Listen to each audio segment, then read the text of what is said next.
தேர்தல் முறைப்பாட்டை நியாயப்படுத்தும் முயற்சியே எக்ஸ்போல்ஸ் காங்கிரஸ் குற்றச்சாட்டு. தேர்தலுக்கு பிந்திய கருத்து கணிப்புகள் போலியானவை என்று தெரிவித்துள்ள காங்கிரஸ் கட்சி அவை தேர்தல் முறைகேடுகளை நியாயப்படுத்துவதற்கான திட்டமிடப்பட்ட முயற்சி என்று குற்றம் சாட்டியுள்ளது. செய்தி நிறுவனம் ஒன்றுக்கு பேட்டியளித்துள்ள காங்கிரஸ் கட்சியின் ஊடக பிரிவு பொதுச் செயலாளர் ஜெயராம் ரமேஷ், அரசாங்கத்தின் அடுத்த 100 நாட்களுக்கான வேலை திட்டம் குறித்து பிரதமர் மோடி ஆய்வு நடத்துவதற்கு காரணம் இருக்கின்றது. இவை அனைத்தும் நான் திரும்பி வருகின்றேன், நான் மீண்டும் பிரதமராக போகின்றேன் என கூறும் ஒரு வகையான உளவியல் ரீதியிலான விளையாட்டு. அவர் நாட்டின் நிர்வாக அமைப்புக்கும் அரசு அதிகாரிகளுக்கும் ஒரு எச்சரிக்கையை விடுக்கின்றார். வாக்கு எண்ணிக்கையை நியாயமாக நடத்தும் பொறுப்பு ஒப்படைக்கப்பட்டுள்ள அரசு அதிகாரிகள் பயப்பட மாட்டார்கள் என்று நம்புகின்றோம். இந்த தந்திர அழுத்தங்களுக்கு யாரும் அச்சப்பட வேண்டாம். சனிக்கிழமை வெளியான தேர்தலுக்கு பிந்திய கருத்து கணிப்பு முடிவுகள் முற்றிலும் போலியானவை. ஜூன் 4ஆம் தேதி வெளியேற உள்ள ஒரு மனிதரின் தந்திரம் அது. இவையெல்லாம் பதவியிலிருந்து வெளியேறப் போகும் பிரதமர் நரேந்திர மோடி மற்றும் உள்துறை அமைச்சர் அமித் ஷா உளவியல் விளையாட்டுகளில் ஒரு அங்கம். வெளியேறப் போகும் உள்துறை அமைச்சர் நேற்று 150 மாவட்ட ஆட்சியாளர்களை அழைத்து பேசியுள்ளார். தேர்தலுக்கு பிந்திய கருத்து கணிப்பு முடிவுகள்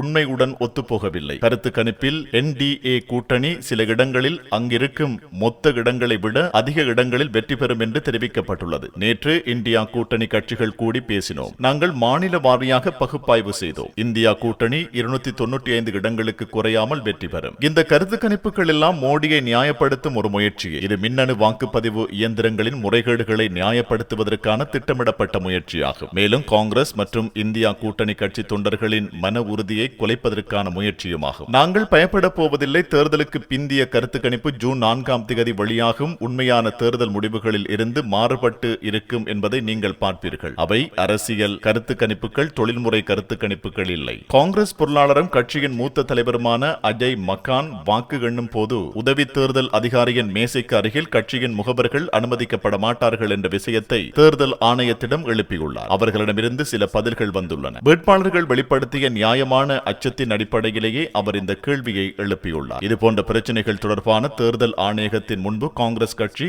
இந்த 77 நாட்களில் 117 புகார்களை அளித்துள்ளோம். அதில் 14 புகார்கள் பிரதமருக்கு எதிரானவை. ஆனால் தேர்தல் ஆணையத்திடமிருந்து நம்பகமான பதில்கள் வரவில்லை. அது ஒரு சட்டபூர்வமான அமைப்பு. தேர்தல் ஆணையம் பாரபட்சமின்றி செயல்பட வேண்டும். அதன் முக்கிய வேலை குறித்த நம்பிக்கையை எங்களுக்கு அளிக்க வேண்டும் என்று நாங்கள் எதிர்பார்க்கின்றோம். அனைத்து கட்சிகளும் அணுகக்கூடிய வகையில் பாஜகவின் நீட்டிக்கப்பட்ட அங்கமாக செயற்படாமலும் தேர்தல் ஆணையம் இருக்கும் என்று நம்புகின்றோம் என்று தெரிவித்துள்ளார். இந்தியாவின் மிகப்பெரிய ஜனநாயக திருவிழாவான 2024 மக்களவை தேர்தல் நேற்று நிறைவடைந்தது. இதனைத் தொடர்ந்து தேர்தலுக்கு பிந்திய கருத்து கணிப்புகள் வெளியாக இருக்கின்றது. அந்த அடிப்படையில் பாஜக கூட்டணி 350+ இடங்களிலும், இந்திய கூட்டணி 130+ இடங்களிலும், இதர கட்சிகள் 40+ இடங்களிலும் வெற்றி பெற சாத்தியக்கூறு இருப்பதாக கருத்து கணிப்பு முடிவுகள் தெரிவித்தன. பெரும்பான்மைக்கு 272 தொகுதிகள் தேவை என்பது குறிப்பிடத்தக்கது. 7 கட்ட தேர்தல்களில் பதிவான வாக்குகள் வரும் 4ஆம் தேதி எண்ணப்படுகின்றது.